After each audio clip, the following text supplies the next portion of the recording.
Maybe don't know.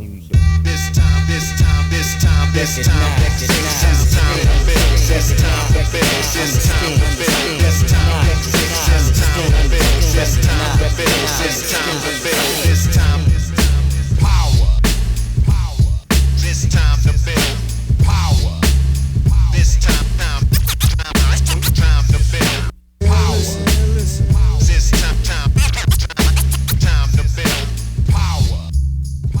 What's up, everybody? I'm your host, Chris Hampton. And this is Nate Drolet. And we are in lovely Lander, Wyoming. Nate's been here for a few days, and we've both just been tearing apart all that is good and holy about climbing and training for climbing and the social media of training for climbing. So now we're going to talk about something good and fun instead of tearing apart all that's good and holy. Yeah, contributing. Yeah.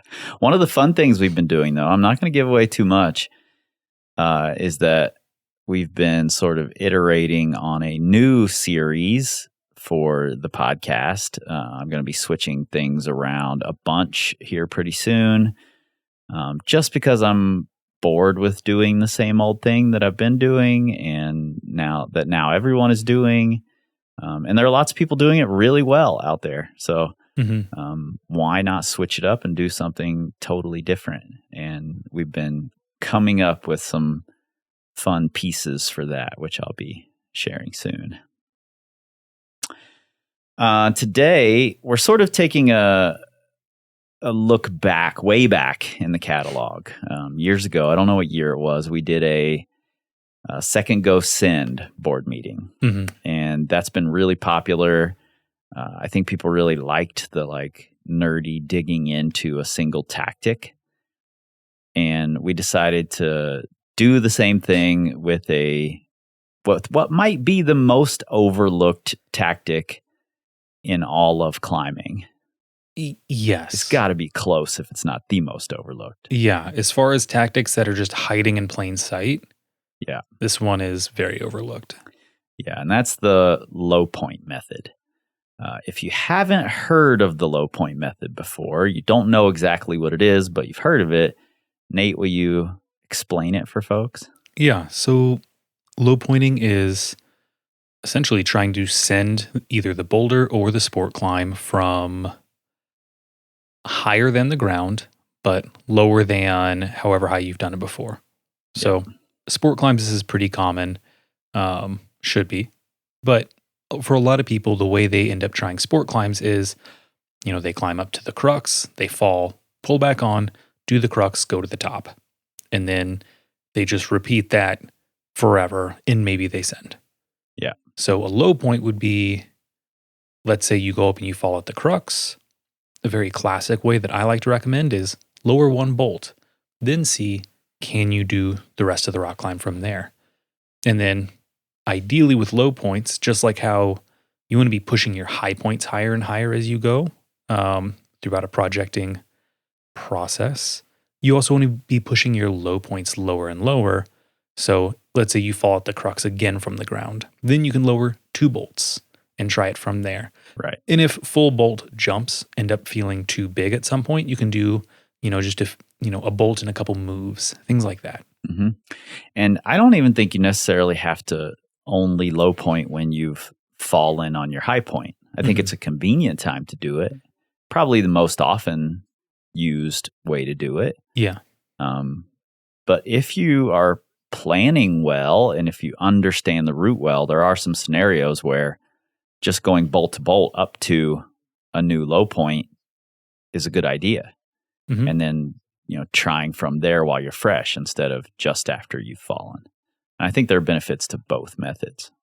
Absolutely. And I mean, you don't even have to bolt. You can look at Adam Ondra, like in the Flatinger Cave. Yeah. He jugs up a rope. So he was low pointing.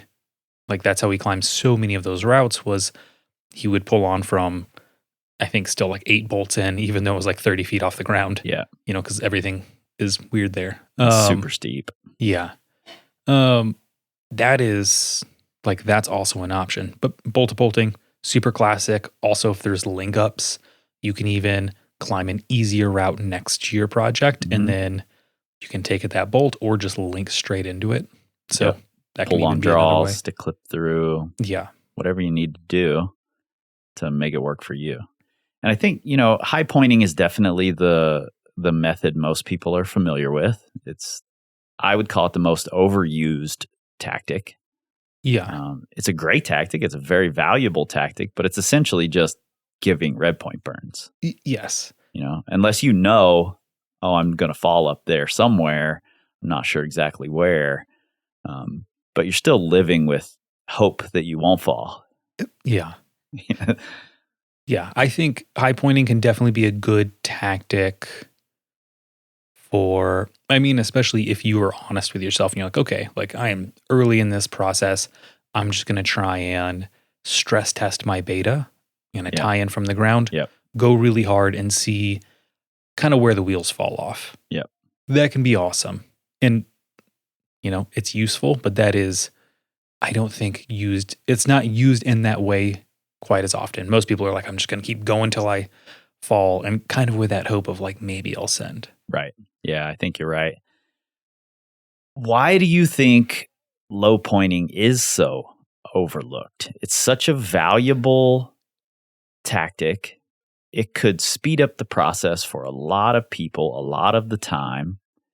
But you and I have both made the mistake, I'm sure. Oh, classically, yes. Not low pointing soon enough in the process, or not at all, and then dragging the process out for much longer than it needed to be. Mm-hmm. Why do you think we avoid it?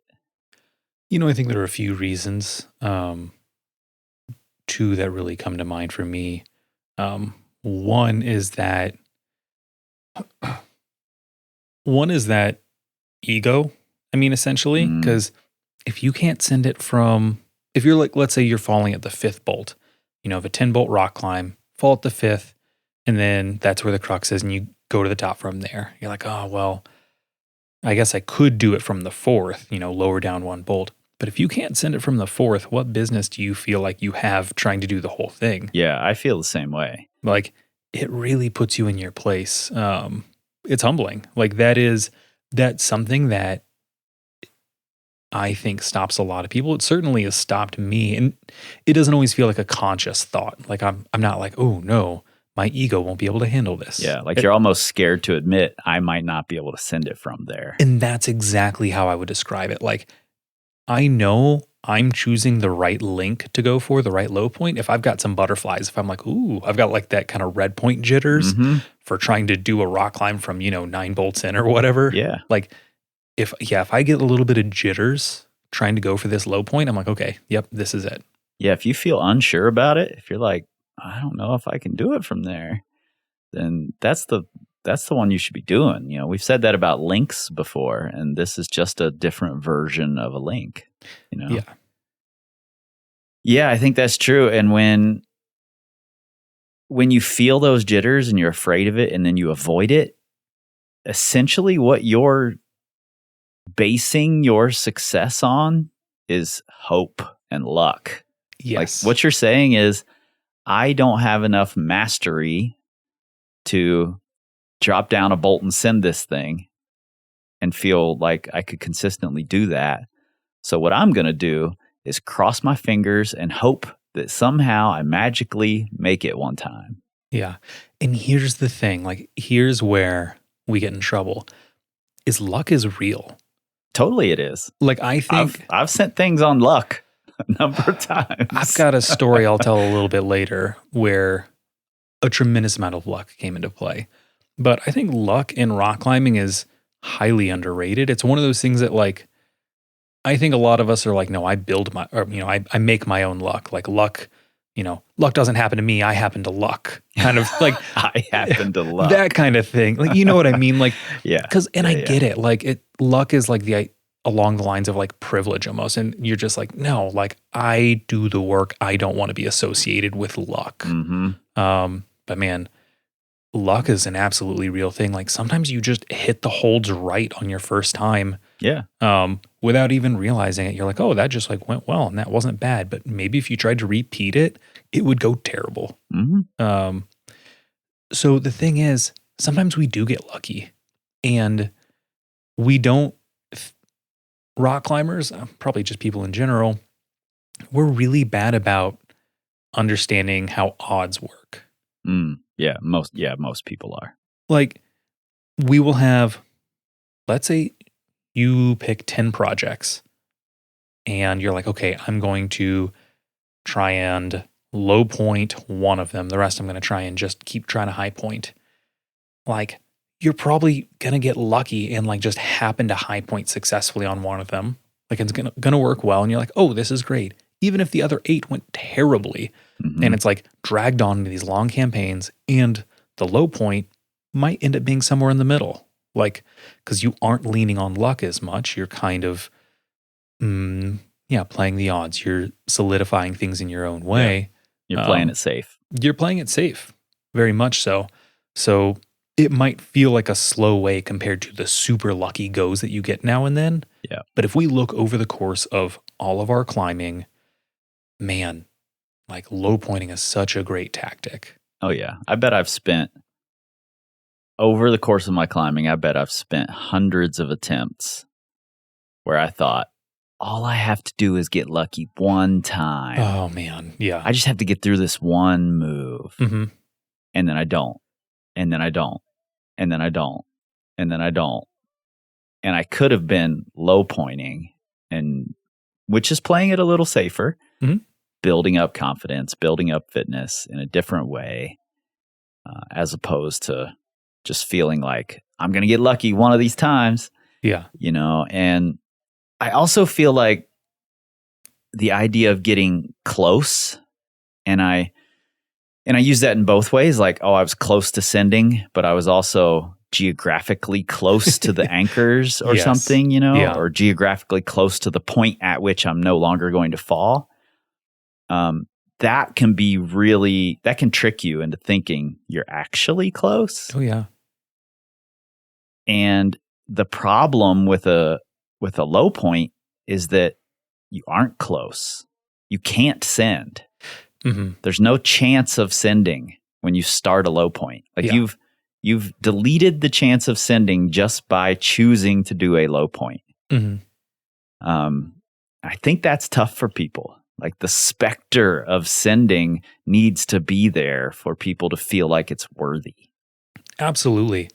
And earlier I was saying there's kind of like 2 main reasons why people back away from this. And I think this is the second one, is like, it almost feels like it's stealing energy away from sending. Mm-hmm. Like, you're like, well, this is energy I could be putting into giving good red point goes. Yeah. And also, like, not everyone, I think your arousal rate can definitely be affected by low pointing. Like, earlier I said, I'll like lower until I get jitters. And I'm like, okay, this is the spot where I'm like, oh, I'm nervous to try this. Yeah. But for some people, just the fact that they said take and they stopped and they're no longer on point and they can't send, they can't try hard. Like, they really struggle to rev things up and say, okay, like, I'm going to knuckle down just as hard as if this was a send go. And that's what you need. Because if we're going to stress test our beta, if we're going to make sure everything lines up and works well, and also like test our fitness appropriately, then we need to give 100% effort. And for some people, that's just not, like, they struggle with that a lot. Yeah, for sure. I definitely get that. And I think learning the skills of giving the appropriate effort are really valuable. I mean, obviously I've talked about this at length on the podcast, but learning to not only rev it up when it needs revved up, but also back it down when it needs back down, are valuable tools. So if you are that person who's like, oh, if I say take, I'm just out of the game, I can't get my head back in it, maybe this is actually a good thing for you to practice. Very much. Climb up to bolt 1 and say take, and then try to go from there. And you'll know by bolt 3, did I turn it back on? Am I at the appropriate place or not? Do I just not care anymore because I know I can't send? Yeah. And honestly, when you're working on your hardest rock climbs, you're going to have to be giving high levels of effort on just getting links done. early in the process. Yeah, you are. Just getting moves done, you know? So you might as well start learning that now. Yes.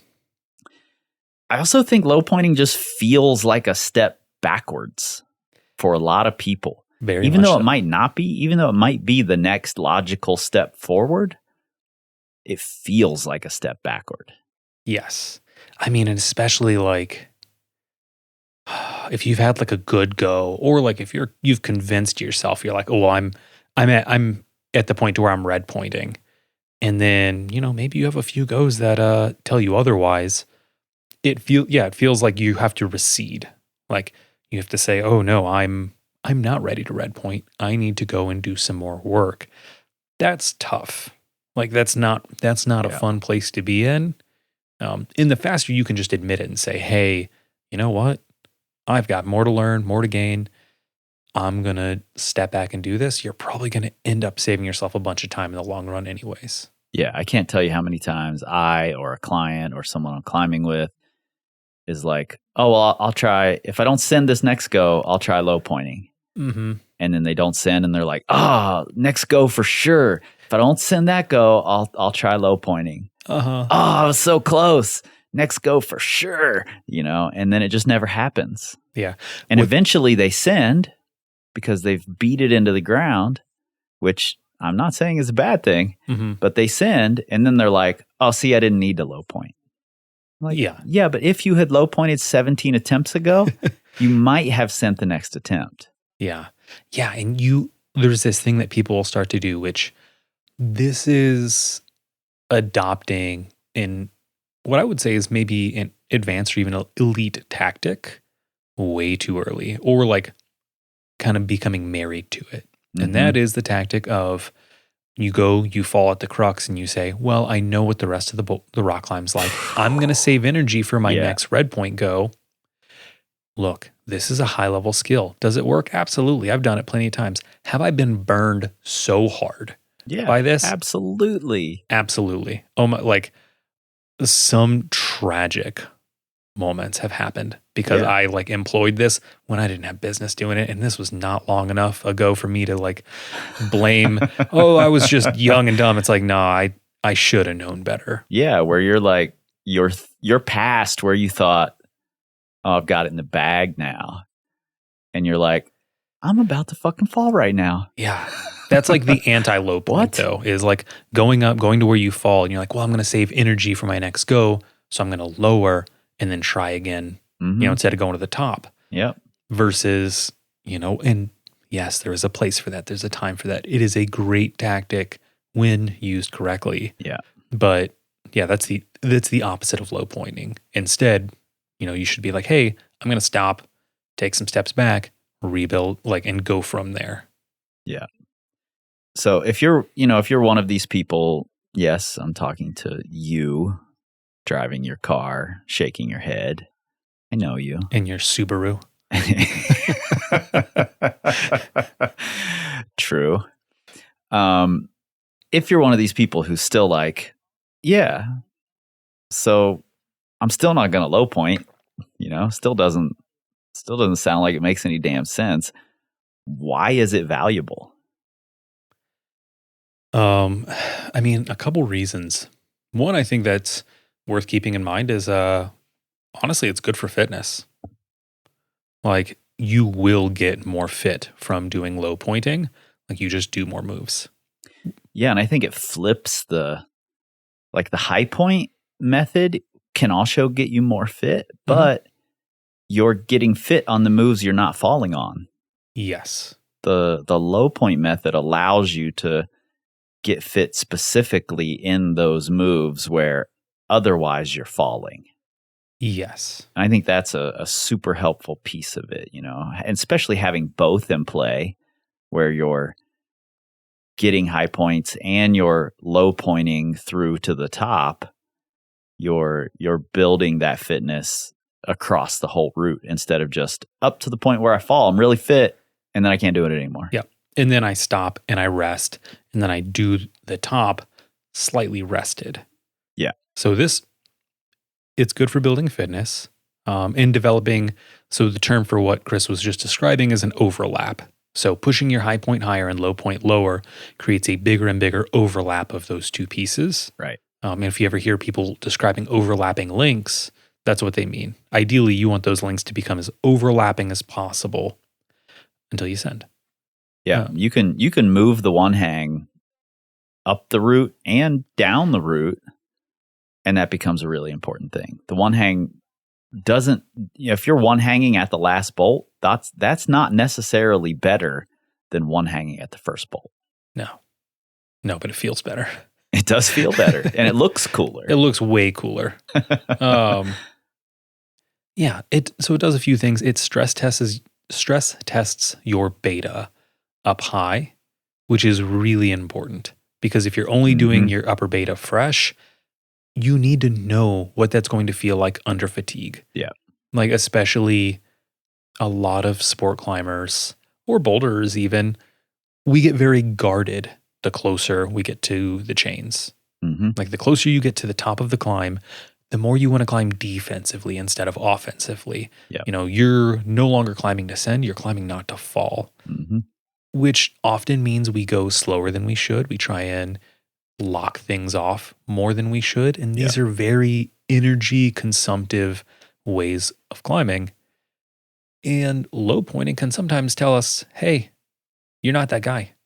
Like, you're not locking off that last move. Yeah, totally. You better find a good push foot because you're hucking. Yeah, you can lock it off when you're fresh, but when there's some pressure put in here, the cracks start to show. Yeah. And you can't do that anymore. Yes. And I will say, I think climbing, low pointing, there's always a point in the process where you will be more fatigued up top, low pointing than you ever will be on a red point. Totally. Because let's say, 10 bolt sport climb, let's say you climb up to the 7th fall, lower down to like the 4th. Now, why do I do math? Let's just say now you're having to do like 15 bolts of rock climbing. I hope that's right. You're having to do like 15 bolts of rock climbing instead of just, the regular 10. So when you get up to that top, you're going to be so pumped. Even if you stop and rest for a little bit, there's a lot of cumulative fatigue that builds up. Man, I find the best red point crux beta on big low points where I am pumped out of my mind. Yeah. More often than not, that will be the most fatigued I will ever be. Versus when I'm giving a red point go and I'm, taking long 45-minute, hour-long rests between efforts on the route. Like I'm primed, everything's going well. I probably won't be quite that pumped. So my beta that I find on low pointing, guaranteed to work. Yeah, whenever we see it happen all the time when you put that constraint into place of like pre-fatiguing, your technique changes a little, your like ability to find rests changes, your efficiency changes for the better because you're in like survival mode at that point, you know, and you have to find these things. And it'll, like you said earlier, it'll let you know, like, is locking off here going to work?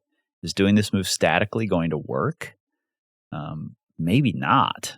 So it's a really valuable thing for your beta. To get there tired. Yes. And one thing that can also help, I've talked a lot about kind of arousal rates in this, but for a lot of people, low pointing can feel a little less stressful.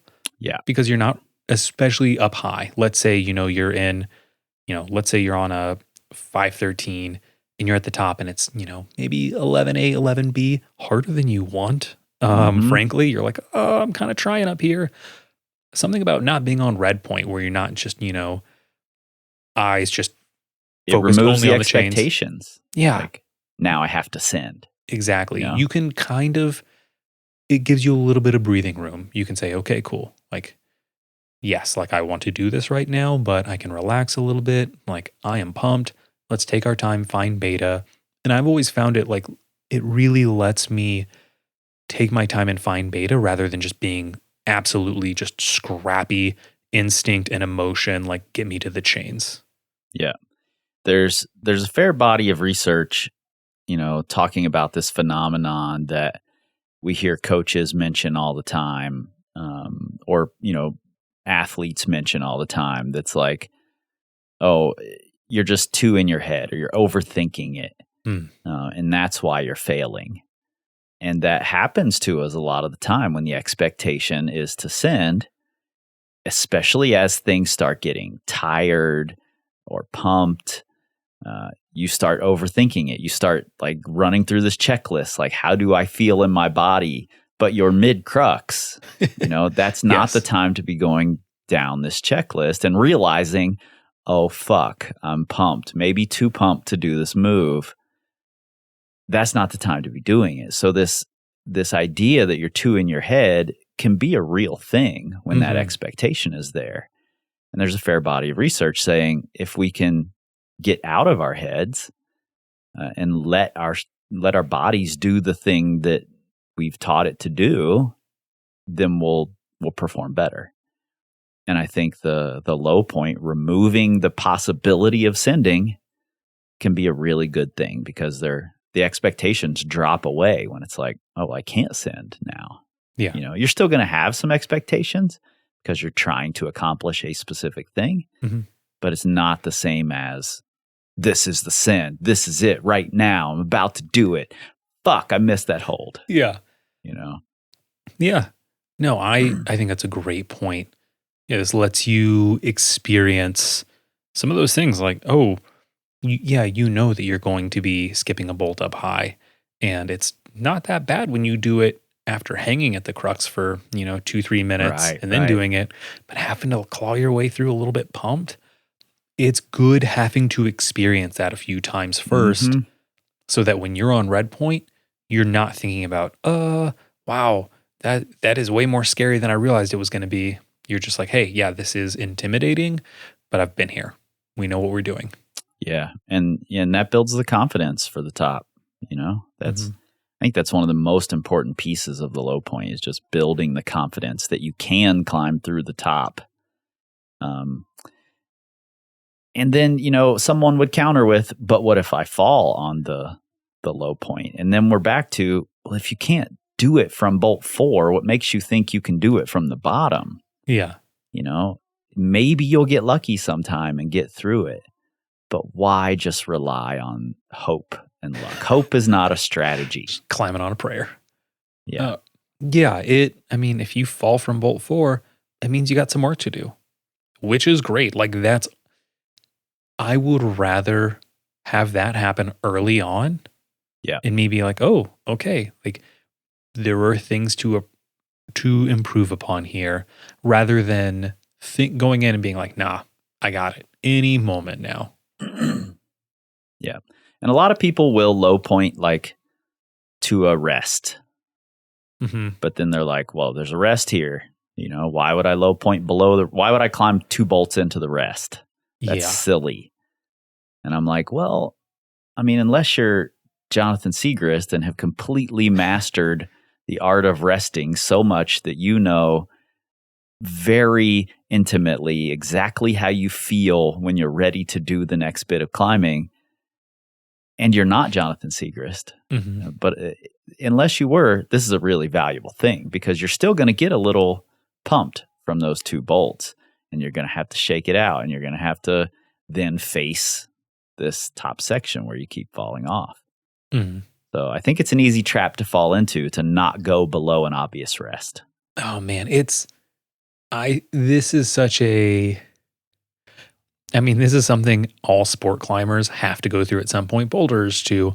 I think boulders are a little better at doing links because, it's like 3 moves. Bro, do the link. Like, what are you doing? Yeah. Like if you're not doing links on boulders, maybe you're a brand new climber and that's totally fine. Links don't matter quite as much then. Like you just need the experience of moving. But if you're not doing links on boulders, you got problems. But for sport climbers, we already kind of do the links. We just need to be doing the right ones. Right. And I will say this is such a classic thing that every sport climber has to say, and they're going to have to eat their words at some point. And it's, oh, why would I do a low point from there? I've basically any lower than where I'm going from right now, and I might as well be sending it. Right. You know what? Hey, like, I hear you. I've heard you. I've said those words. I have eaten those words enough times. Just do the link. on swing line for me, it was like, I can climb this whole top section and I've low pointed to the rest. Mm-hmm. Why should I go lower? Yeah. I can get almost everything back at this rest, I'm pretty sure. Mm-hmm. And I was good at resting at that point. Like, I understood resting pretty well. Yeah. And I mean, you did like the link up to the rest as part of your warm up, didn't you? Yeah. Yeah. Easily. I mean, basically, you'd It send was it if you went easy. any lower. I felt like I could get to the rest pretty fresh. Yeah. I'm like, why on earth would I go any lower? That's stupid. Mm-hmm. And I did that. I felt the same move for, I don't know how many times, 30 or 40. I don't know. Yeah. A lot. A lot. And then two things happened simultaneously. So I don't know which to give all the credit to, but I bet it's partial credit to both. I made a slight beta change because I saw somebody else do it, who I thought he was too tall and there was no way I could do his beta. So it still took me a couple weeks of falling to be like, fine, let me try that other beta. Mm-hmm. And I'm like, oh, that's 3 V grades easier than the way I was doing it. But then I also said, okay, fine. I need to low point below the rest. So I dropped to pretty much the start of the like small pocket section, which a lot of people consider to be around 13A. Yeah. And for some reason in my head, I was like, I'm too cool to climb this 13A section into the rest. Yeah. I'm too good at this section. Mm-hmm. I was an idiot. And I sent as soon as I changed my beta and started low pointing. Yeah. Yeah. So I got 2 stories, one very brief. Basically, when I was working on Proper Soul, which became my first 14A, I kept falling in the same place over and over and over. And then finally, when I fell and I whipped super low, oh no, that's not what happened. I had a foot slip really, really low. Like a place, why would I ever link from here? It's so low, I'd basically be sending. And I was like, you know what? My foot slipped. I was like, okay, whatever. I'll go for the link.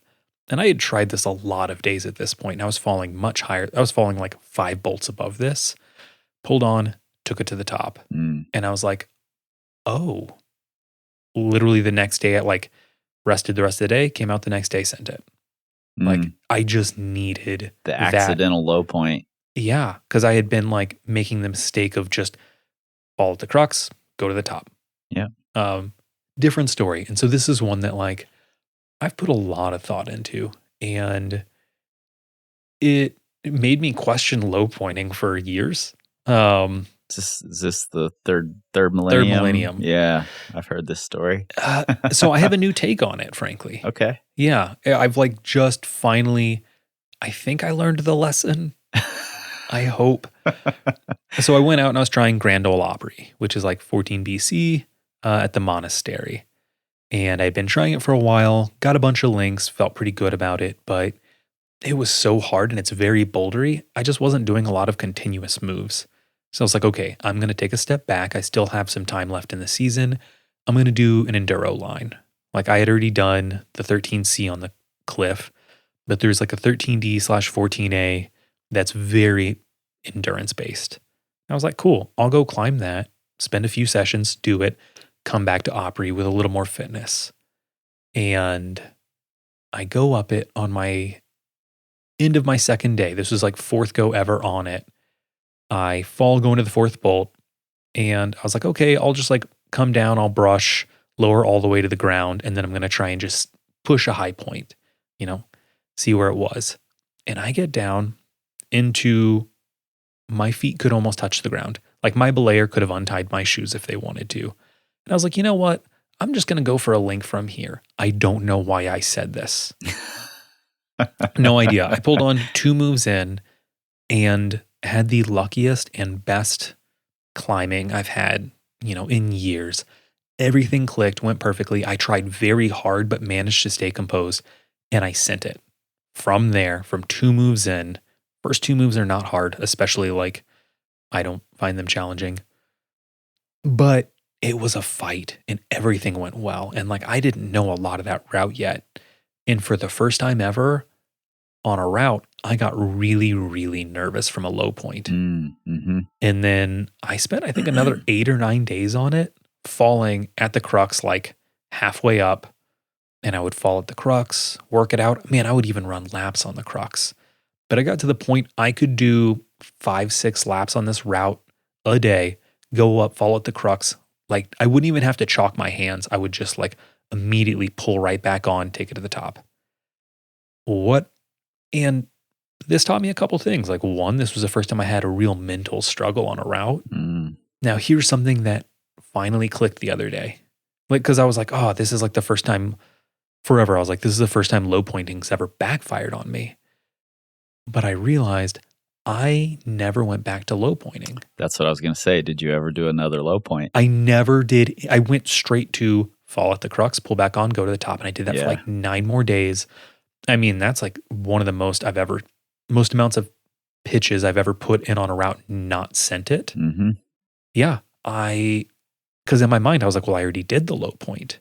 Right. I never went back. And there was so like, that would have been such an easy answer of like, oh, well, let's start at the 4th bolt. Yeah. Let's go from there.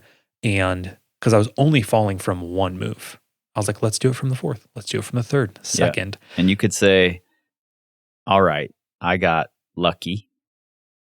I had a lot of things go right on this low point. Mm-hmm. But what it proved is that I have the fitness to do this route. So now let's iron out all those lucky parts. Yeah. And let me start low pointing again. Yeah, I got so in my head. I can see that. Man. It's a tricky place. It really is. And it's funny because this was like 2019, I think. And I think it was just last month. It was like a few weeks ago that it finally dawned on me. I was like, I did the thing. Like where you're like, no, next go. Why would I low point lower? But yeah, I just didn't connect the dots. Like that would have made more sense. I probably would have had to spend a full day of being like, okay, we're just going to low point lower. But I spent like 9 days not doing it. What's one more day? I could have maybe I could have saved myself like 7 climbing days. Yeah. Yeah. And maybe you would have it sent now. Yeah. Now so I got to go back to it at some point, and I'll low point when I do. But I think about that rock climb often. Yeah, and I mean that sort of brings up the next question. Like, we know that it's valuable, but when? Because there are going to be scenarios where it's like maybe it's not that valuable to continue low pointing. Mm-hmm. So how far do we take it, and what do these scenarios look like? I don't recommend 2 moves from the ground.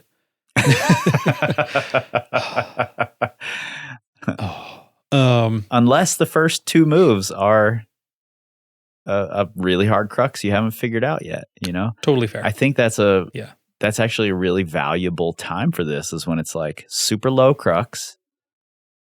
And I would low point all the way down to the top of that crux early in the process. Mm-hmm. Like that might be the first thing I start doing, like work out the crux moves or, spend time on the crux moves every day, but also be thinking low point. Because when I finally get through those first 2 moves, I want to be able to go to the top, Yeah. That's luck flipped. Like I could get lucky on those 2 moves and then never do them again. So I want to make sure that I've low pointed all the way to the end of that crux section, so that when I do get lucky, or if I get it dialed in, whichever happens first, I can just go to the top. Yeah. There's a phrase I use with my clients all the time, and that's plan for success. Yeah. Like, yeah, luck's great. Luck happens. You better be ready for it. Like, I can't count the amount of times that, people will look at a route or a boulder and they'll be like, okay, cool. And they'll maybe run the crux through their head. And this is, let's say, for like a flash or on-site go. And then they happen to get through the bottom and they didn't prepare for the rest of it. Yeah. Totally. And it's like, oh, well, that sucks. Hope you're good at on-sighting. Hope you're good at on-sighting. Yeah. But it's like just taking a few extra moments to look at the whole thing would have guaranteed it. Where in this case, it's like, hey, let's just spend a full go low pointing, making sure that when we link through that opening boulder, we do the whole thing. Yeah. Yeah. And I think in that scenario where it's like boulder problem, crux at the bottom, you can even, start from the end of the crux and do high points from there. So try to do big links and then try to do big low points. So you're working a big overlap until you've got it all in one piece. And then when you get through the crux, you're going to the top. Yeah. Yep. I think that's a great way to go. Yeah. I don't think it's as valuable though if you've got like a big mega no hands rest. Like if you can just sit on a ledge, then maybe it's not as valuable. For sure. I think it's definitely not as valuable. It's still somewhat valuable. Yeah. Can be in some ways, especially mentally. If your capacity is really low and you get really tired on the bottom part, then maybe you need to climb some of it before the no hands rest. Yeah. I had supercharger in the red. Yep. It's like V7 to a full sit down hangout ledge that you can be on forever to essentially the 13D. And the best thing that happened to me was that I would, go up, try it. I could do the V7 pretty much every time. I'd go up into the steepness, fall, do a link from there. And then finally, and this was from a conversation with you, I was inspired to do this. I just jugged up to the no hands ledge. I fully skipped the V7. And I was like, will this even make a difference? Huge difference. Yeah. Ended up sending it from there that go. And I was like, oh, okay. Like that did make a difference. I will have a little bit of extra fatigue, even if I'm hanging out for 20 minutes. Yeah. Like it's just a tiny bit, and it's a tiny, like the 13D section you climb is only like 35 feet anyways. Like the next thing's still super short and powerful. Mm-hmm. That for me ended up being huge. I think I sent another 2 tries later, Yeah. just from that confidence. And I think had we not had that conversation, I would have just been like, well, it's fine. It's just a ledge. I'm going to sit down anyways. Right. Especially when the two halves are pretty difficult. Yes. It can definitely make a difference because most of us aren't sitting at the no hands rest long enough to really get everything back, especially when it's powerful. Yeah. So I agree. I think it is absolutely less useful. There are times, but frankly, yeah, if you're going up and, let's say you're trying a 12C and it's like a 510 to a sit down ledge, and basically 12C from there to the top, I would say don't worry about linking from below probably. Like, yeah. Yeah. I think the most common time that people think it's valuable and where it is valuable is when it's a crux at the top of a route. Yes. I think it certainly shines here. And this is a really good opportunity, though opportunity sort of sounds like a positive thing, and a lot of people wouldn't see it as positive, that you can just move your low point down a bolt at a time, or even half a bolt in some cases. Yeah. Depending on how hard the moves are down there. But you can gradually move that low point down in a situation where the crux is at the top. Mm-hmm. It's really easy to get tricked into, I'm just going to start redpointing now. Yeah. You mentioned earlier being geographically close to sending. And that's the case with this. Like this is another thing that all sport climbers at some point are going to fall for. They're like, man, falling on the last move, I'm practically sending it. And it's like, hey, the last move's the crux. Like, just as a heads up, that's where everyone falls forever. Yeah. Like, almost winning the game is still a loser. Yes. Yeah. Like looking at it from low pointing even lower, I think can be very motivating too, because it gives you a new yardstick for where am I at?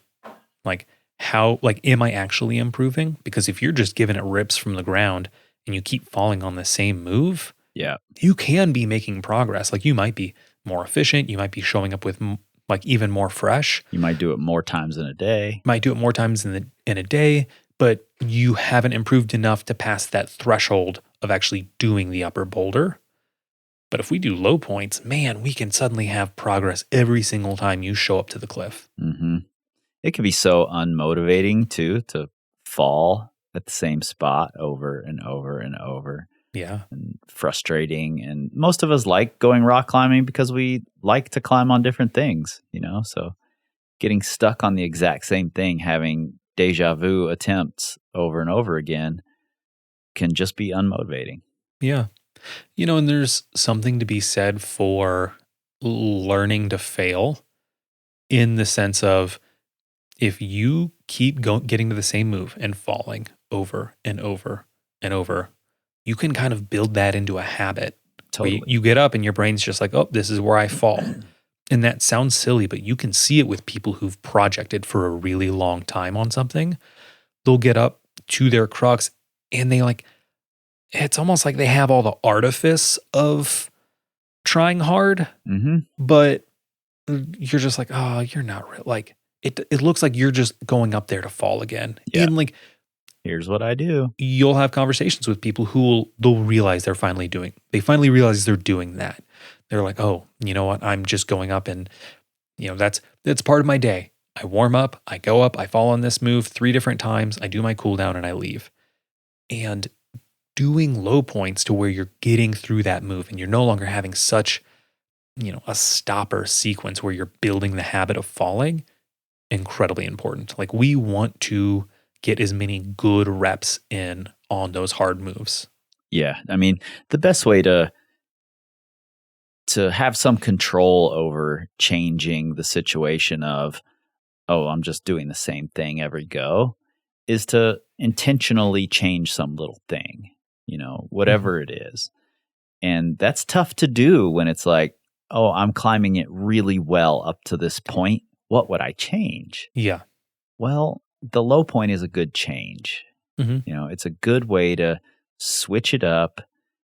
Your expectations are going to be different. The way it feels is going to be different. It might show you more cracks than you knew were there, and that can suck. But you don't want to learn that 2 years later when you're still on the project. Yeah. Why not learn it now? I get why it's easy to get sucked into not doing it. I mean, partly because I've done it so many times. Yeah. Yeah. So it's super easy. One other thing I will add on this, and this isn't technically low pointing. I think I may have said this in the second go sins, but it's important enough to just keep saying, because not many people do this. I was really fortunate early on when I started climbing. I don't even remember who said this to me, but they were like, oh yeah, if you have a route with a red point crux, go to the anchors, lower down and do it 3 times on top rope every single time. Because why would you not want to have the part where you're the most pumped be the most rehearsed? Yeah. I was like, yeah, that makes sense. And so I just did it religiously, thinking everyone did. And at some point I kind of got out of the habit out of it because no one else was doing it. But also, I never fell on red point cruxes for my first 5 years of climbing. I didn't understand why you would. Yeah. When people are like, I punted, I'm like, no, you didn't. You just didn't prepare. You go up, you do it once and you lower. You punted a long time ago when you chose to not prepare for this. Yes, exactly. That was your punt. Yeah, your preparation was punting. Yeah, it made no sense to me. But that to me is, I think, still massively underrated. Just go up. Yeah, whatever the last sequence is, as long as it's even mildly hard, lap it a few times every time until it becomes mindless. Yeah, and with the low pointing method, you're essentially stress proofing the red point crux over and over and over. Yes. So I think it's the most overlooked tactic out there. It's the most avoided. Maybe it's not the most overlooked. Maybe it's the most avoided tactic out there. Lots of people know about it and are like, nah, I don't have to do that. Yeah, it's one of those things where people even be like, oh yeah, no, I'll do that. I'm just gonna give it a few burns real quick. Low pointing's the thing where you're like, oh no, I'll definitely. It's like cardio. You know, you're like, oh yeah, I'll get some cardio in after my workout. sometime. Yeah, I'll do some cardio eventually. Like, and we never do. We never do the cardio. And it's always like, oh, give it a bunch of red point goes. And you're like, well, I'm even too tired to give a good red point go. So I'll do the same thing next Saturday. Yep. And so I would urge you, if it's like, if you can't see the scenario where, oh, I should be red pointing or I should be low pointing, or this is a really great place for me to practice the low point. If you can't see that ahead of time, whenever you get in that spot where you've said next go for sure 2 or 3 times, maybe take a step back and go, okay, could I low point here? Am I missing this big link that I could be doing that could get me closer to the send? Because I guarantee you, at some point in your climbing career, you are absolutely going to say, next go for sure, 15 or 20 times, and you might have to walk away without having ever sent. So this is a good tactic that can't ensure you will always send, but it's certainly going to help make it happen. Yeah. It puts the odds in your favor. All right. You guys know where to find us. We're at Instagram, sort of Facebook. I sort of only have a Facebook because I have to keep the Instagram, I think. Oh, funny. Something like that. And we're on Threads, and we have to have an Instagram to have Threads. It's a weird cycle here. Yeah. But Nate and I are both on YouTube. Mm-hmm. You can find us on there. And we're not on the X because, well, yeah, fuck that. We don't know. This time, this time, this time, this time, this time to build, this time to build, this time to build, this time to build, this time to build, this time to build, this time power, this time to build power, this time to build power, this time to build power.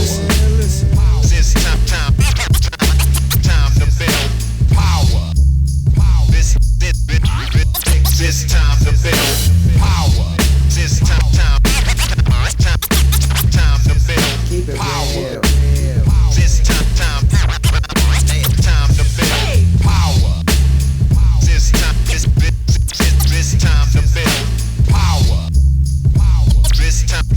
build. This time to build. This time to build. This time to build. This time to build. This time to build. This time to build. This time. Cause Jah is the sinister character.